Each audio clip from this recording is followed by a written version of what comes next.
Hey everyone, it's great to be back out on the trail. We're kind of thawing out here. It's been kind of a rough winter here in Illinois. I kind of preferred our global warming winters. Those are pretty nice. This one kind of stunk. It was snowy and cold. But the snow is going to be gone pretty soon. We're going to get up to the 60s next week. So that means lots of bike riding, lots of reviews. So this is one here. Of course, this is the KBO Ranger. And I talked about it a little bit at the last video I did of last year. I was expecting to get it in November, and instead it started shipping in February. So, which isn't too bad of a delay. I mean, we've seen a lot worse delays with a lot of products, but especially e-bikes over the last year or two, due to the pandemic, due to supply issues. Hopefully we don't see more issues, of course, with all the world issues that are going on now. Definitely going to get out here and relieve some stress. But anyway, this is the KBO Ranger. This is kind of a compact electric cargo bike. This is definitely a powerful little bike. It's got a 750 watt, a true 750 watt rear hub motor. Probably peaks at about, I'm assuming at least 900 watts. Definitely very peppy. If you're used to like the Rad Wagon, it's a little. That one's definitely a little more tame. This one's a little bit punchy, but what I do like about it here through the display is that you can customize it. You can choose, I think, either 5, 7, or 9 pedal assist levels, and then you can also, I believe, I'm going to go through here pretty soon, and also change how much power you want from the motor at each one of those levels. So I'm going to try to tone it down a little bit because it's a little too punchy for me in that first pedal assist level, but definitely plenty of power. I think, to get you up hills.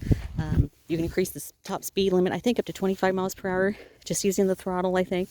But I'll do another video on that once I find out all of those details, and then how you can a little tutorial on how you can change the display, change the settings through the display. But anyway, this is what I chose. And like, I do have the Rad Wagon 4, and a couple of issues that I had with it. The main issue I had with it was just that it was really hard to get on the stand. It's a heavy bike, although this is just pretty much the same weight. I think both of these are they're close to 80 pounds, like 78 pounds or so. So definitely not a lightweight bike. But just the way that it's just not as long. The wheelbase on this, I think, is like 47 inches, which a typical or just a regular bike is usually around 45, 46 inches. So the wheelbase is pretty much what you're used to. So that's kind of nice. Be easier to get hopefully onto a car rack. You won't have to try to find something that's going to be able to fit a real long wheelbase, which is nice. Of course, it's still heavy, but at least it's not so long that it's going to cause issues with trying to transport it. In the battery here, this is 48 volt, 17.5 amp hours. So this is a high capacity battery. The Rad Wagon has a 48 volt, 14 amp hour battery. So this is going to give you more range. You're going to be able to go longer distances on this, which is great. Of course, I'm going to be testing that and finding that out if that's really true. Sometimes specs don't tell you everything. I do love the front light on here. It kind of reminds me of a robot, or what is that, Wall-E? Is that what the little Disney character? But yeah, kind of a fun little light here. 2 LEDs. Kind of looks like has eyes looking at you. We do have mounting points up here, and there are accessories for this. Front basket that you put on here. I don't think they're shipping yet, but there are going to be accessories for it.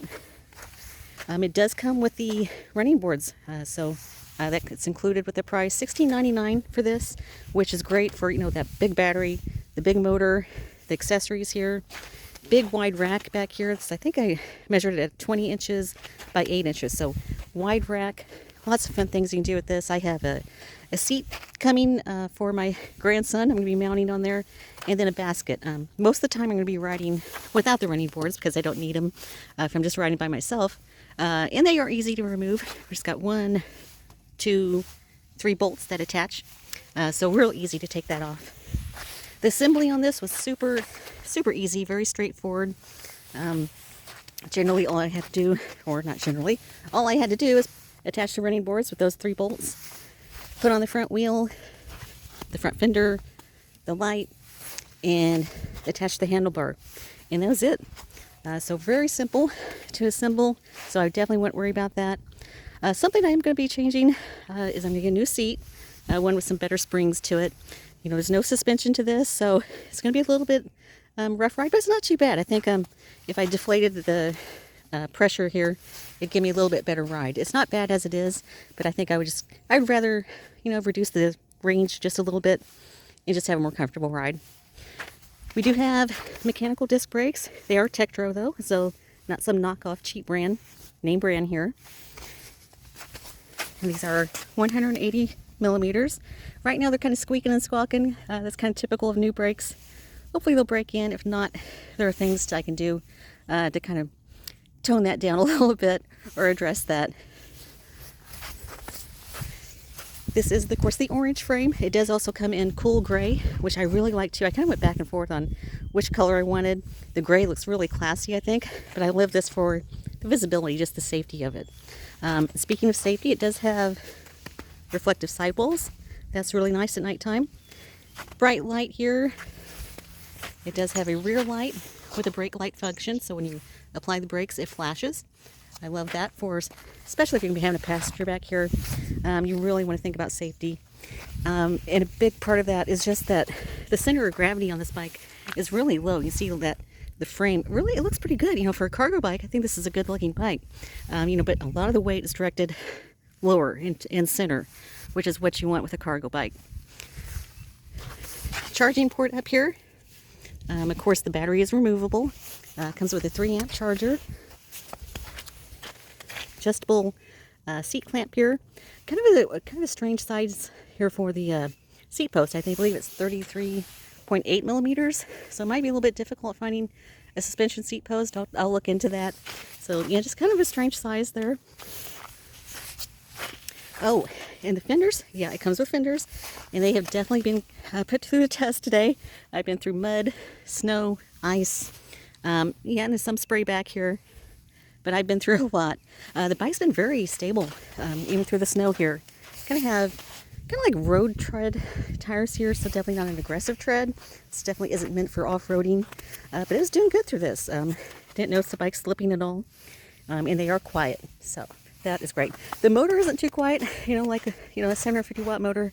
Rear hub motor isn't going to be quiet, but that's kind of a trade-off. If you want that power, it's not going to be whisper quiet.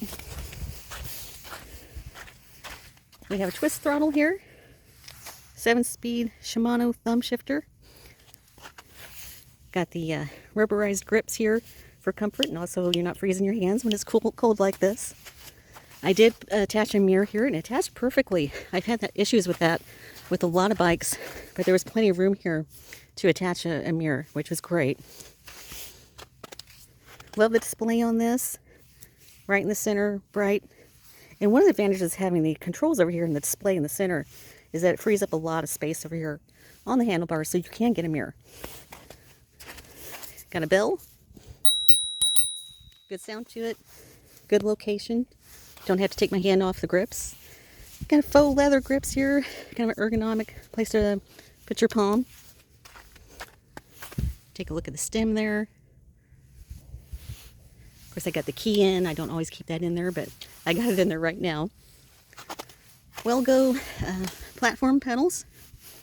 170 millimeter crank arms. Pretty typical. And it is free of the stand here. And again, the stand on this is very easy to use. I'm not struggling with it like I did with the Rad Wagon. Cables are routed in through the tube. The controller is back here in a good safe spot. The fender protects it from spray back, and then of course this side is protecting it, but at least it's accessible if you ever need to change this. Take a look at the gears back here where you can see them. Again, this is a 7-speed. It is Shimano. It's a Shimano Altus, I believe. Yeah, Shimano Altus. We have a derailleur guard here. Double wall chain ring. It's going to keep the chain on the ring where you want it. It is metal. Love the rack on here. Really sturdy. I think the payload capacity on this is like 400 pounds, so this bike can haul quite a bit. You can put an adult back here if you wanted to. Well, there it is. As a first look, I'm going to be riding it more and going on some trails. I got some accessories coming, and I'll do a video on that.